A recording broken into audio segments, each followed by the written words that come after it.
On est parti avec cette vidéo, je te recommande vraiment de la regarder jusqu'au bout, ça va durer moins de 8 minutes et je vais apporter énormément de valeur à l'intérieur, donc pas mal de concepts intéressants.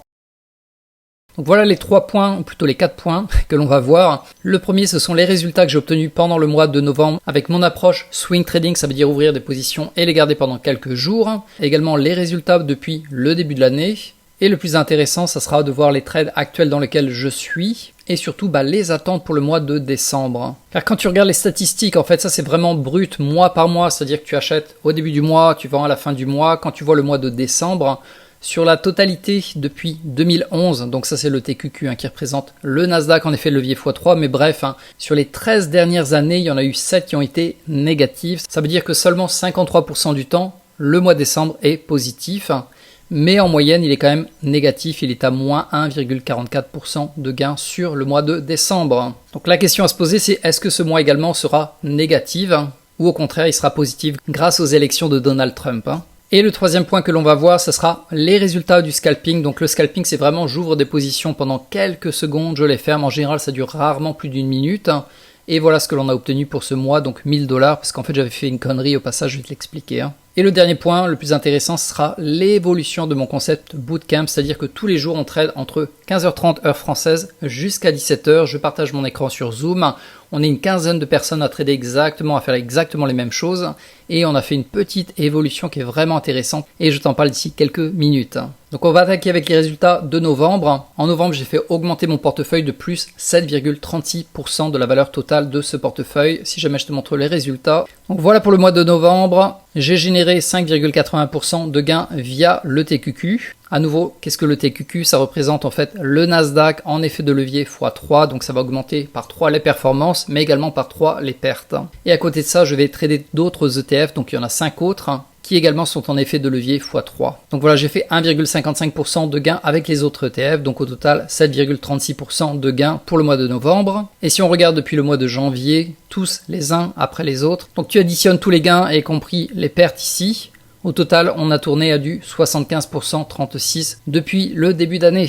Et maintenant, on va parler des trades actuels et surtout les attentes pour décembre. Parce que comme je te l'avais montré, en fait, le mois de décembre généralement est négatif. La performance depuis 2011 sur le Nasdaq, il est en négatif. 7 mois sur 13 ont été négatifs. On a une performance relativement pas terrible, on va dire, pour le mois de décembre. Cependant, la question c'est est-ce que cette année sera différente? Surtout qu'on vient juste d'avoir les élections présidentielles aux États-Unis. Également, si jamais je vais te le montrer sur le SP500, qui est l'indice phare, on va dire, sur le marché. Donc, ça représente les 500 meilleures entreprises américaines.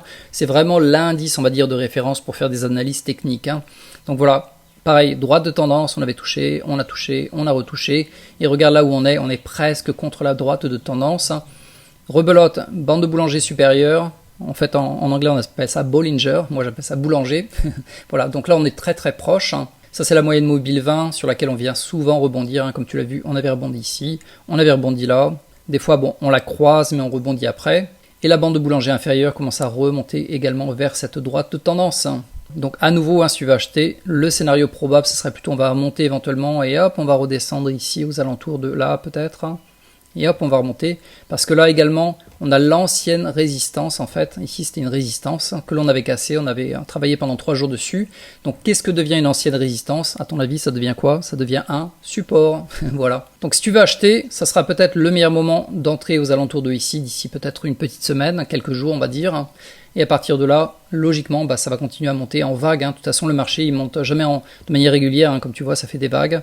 Ça redescend, ça yoyote comme ça. Donc là, hop, on est reparti pour une vague de plus. Donc conclusion pour le mois de décembre, logiquement, il devrait être positif. Mais d'abord, on aura certainement un petit repli avant de repartir vers le haut. Et finalement, je t'ai gardé le meilleur pour la fin, ce sont les résultats pour le scalping. Le scalping, c'est quoi? C'est des trades très très courts de quelques secondes, voire maximum quelques minutes, que je fais tous les jours en partage d'écran sur Zoom avec une petite équipe d'environ 15 personnes. On trade de 15h30 heure française jusqu'à 17h. Et voilà pour le résultat du mois de novembre. Donc novembre, j'ai fait 1250 $ sur le scalping. Cependant, j'ai fait une connerie, en fait, je faisais un tutoriel et j'ai créé en fait ce qu'on appelle un ordre avec un bracket pour montrer comment le faire. Et pile poil au moment où j'ai créé mon ordre, qui était légèrement plus bas que le marché, mon internet a stoppé. Et le temps que je le rallume, en fait le prix était venu choper mon ordre et choper mon stop loss, du coup perte de 250 balles sur ce trade. Ce qui amène mes résultats de scalping à 1000 $ pour ce mois. Sachant que ça, je le fais sur seulement un compte, mais d'ici quelques mois, je vais passer à des comptes multiples, c'est-à-dire en copy trading. Tu as un compte maître sur lequel tu trades, et tu peux avoir jusqu'à 20 autres comptes qui vont répliquer exactement la même chose que ton compte maître. Donc c'est-à-dire qu'au lieu de faire 1000 balles sur le mois, voilà, tu le multiplies par 20.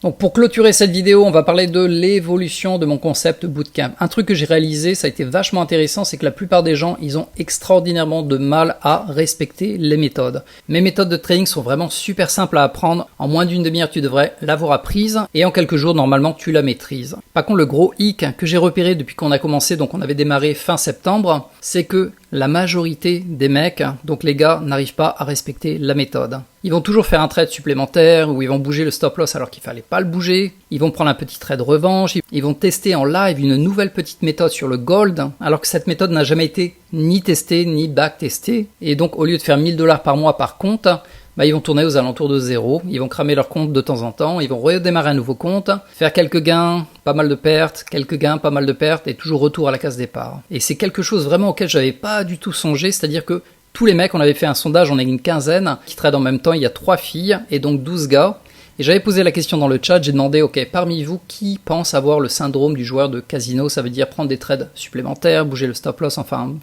faire un truc bazardique. Et la totalité des gars ont répondu que oui, ils l'avaient. Et le plus marrant de l'histoire, c'est que les 3 filles ne l'ont pas. Donc conclusion, il y a 90% des gens qui perdent de l'argent en trading, et peut-être que 95% des gens qui tradent sont des mecs. Du coup, qui gagne à ton avis? Ce sont les femmes, parce qu'elles savent respecter les méthodes. Donc grâce à cette histoire, on va conclure avec l'évolution du bootcamp. Donc voilà en fait ce que j'ai créé de ma nouvelle machine, mon nouveau bébé, c'est-à-dire que maintenant, tous les jours, quand on fait un trade, je vais marquer le trade numéro 1, le trade numéro 2, le trade numéro 3, le trade numéro 4 et la totalité des gains pour la journée. Donc notamment ça c'était avant-hier, on a fait 657 $ de gains. Hier on a tradé, on en a fait 1, 2, 3, 4. Celui-là on devait pas le faire, donc ça fait au total 4 trades. On a fait 240 $ de gains. Et donc à côté je vais marquer le prénom de chacun des personnes, donc chacun des personnes du groupe. Et la personne s'engage à mettre un V pour le trade qu'il aura respecté, ou éventuellement un X pour le trade qui n'aura pas respecté. La deuxième colonne, ça sera la perte ou les gains de la journée. Et finalement, la troisième colonne, ça sera la valeur totale, le solde total du compte. Donc ça, c'est quelque chose que je t'engage vraiment à faire de ton côté, c'est-à-dire écrire exactement le détail de chacun des trades que tu as pris. Quand ta session vient de finir, tu écris soit sur un journal, soit sur un document Google, soit sur une fichier Excel, peu importe. Mais tu écris le détail de chacun des trades. Et à côté de ça, tu mets un V si tu as respecté ta méthode à 100%. Si c'est pas le cas, si tu as bougé le stop loss un peu trop tôt ou un peu trop tard éventuellement, là tu mets un X. Deuxième colonne, tu mets les gains ou les pertes et finalement le solde total de ton compte. Et le plus intéressant, c'est que tu vas vite réaliser est-ce que tu respectes à 100% ou pas la méthode. Le but en fait en trading, c'est pas de gagner de l'argent ou de minimiser les pertes. Le but pour moi, c'est de respecter la méthode. Un peu comme si tu étais un robot. Si tu es un robot et que tu respectes à 100% la méthode ou même 95% du temps la méthode, qu'est-ce qui va se passer? Tu vas gagner de l'argent mathématiquement, statistiquement. Par contre, si tu te laisses aller avec les émotions et un jour tu le sens pas trop, du coup tu bouges ton stop loss trop rapidement, ou un jour tu es vraiment énervé parce que tu as eu 2 trades consécutifs perdants et du coup tu prends un 3e trade qui n'a rien à voir avec ta méthode et bam, tu te prends une grosse claque, là c'est la catastrophe absolue, tu seras jamais capable de tenir sur le long terme. Tu vas toujours faire 2 pas en avant, 2 pas en arrière, 3 pas en avant, 2 pas en arrière, 1 pas en arrière, 2 pas en avant. Bref, tu vas faire du sur place. Tu vas cramer continuellement également des comptes, tu seras brisé. Et au bout de quelques mois, tu vas abandonner. Donc vraiment, tenir un journal de bord comme ça, c'est essentiel dans ta carrière de trader. Si vraiment tu te vois comme un professionnel, tu dois absolument le faire. Donc voilà, je pense qu'on a légèrement excédé les 8 minutes de la vidéo. Bref, si tu as apprécié la vidéo, s'il te plaît, pense à cliquer sur j'aime. Également tout en bas à droite, abonne-toi à ma chaîne parce que je vais publier ce genre de vidéo une fois par semaine. Également, il y a une nouvelle méthode que je viens de tester qui marche vraiment très bien, qui s'appelle Aikeneshi, avec les bougies Aikeneshi. Et cette vidéo, je vais également la publier très prochainement sur ma chaîne YouTube. Et ça sera vraiment la stratégie de A à Z avec tous les exemples, les points d'entrée, les exceptions. Et ça, tu vas pouvoir le récupérer gratuitement sur ma chaîne YouTube, à condition naturellement que tu t'abonnes pour être notifié.